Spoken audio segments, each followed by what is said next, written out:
Wow, এক কথায় অসাধারণ। তাওহিদ হৃদয় আর মেহেদী হাসান মিরাজের অসাধারণ পার্টনারশিপে উড়ন্ত পর্যায়ে আছে বাংলাদেশ। রীতিমতো দলের হাল ধরল অধিনায়ক মেহেদী হাসান মিরাজ এবং তাওহিদ হৃদয়। দুইজন মিলে কি অসাধারণ ব্যাটিংই না করল।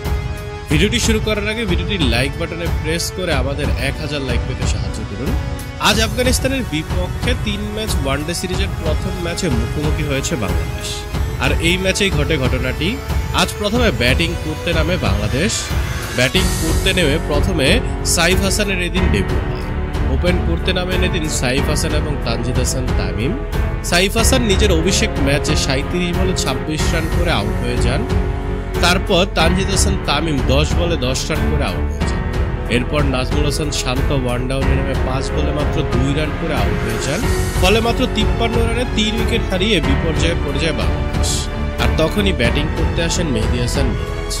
তাওহিদ হৃদয়কে সঙ্গে নিয়ে অসাধারণ এক পার্টনারশিপ গড়ে তোলেন।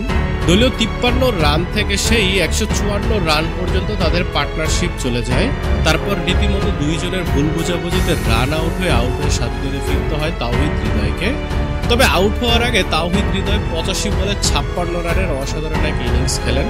অপরদিকে মেহেদী হাসান মিরাজ করেন 81 বলে 56 রান। যদিও মেহেদী হাসান মিরাজের ইনিংসটি এখনো রানিং আছে, এখনো আউট হয়ে যাননি তিনি। জাকির আলীর সাথে ব্যাটিং করছেন এখনো মেহেদী হাসান মিরাজ। এই ভিডিওটি বানানোর সময় বর্তমানে বাংলাদেশের সংগ্রহ 161 রান 4 উইকেটের বিনিময়ে 36.5 ওভার শেষে।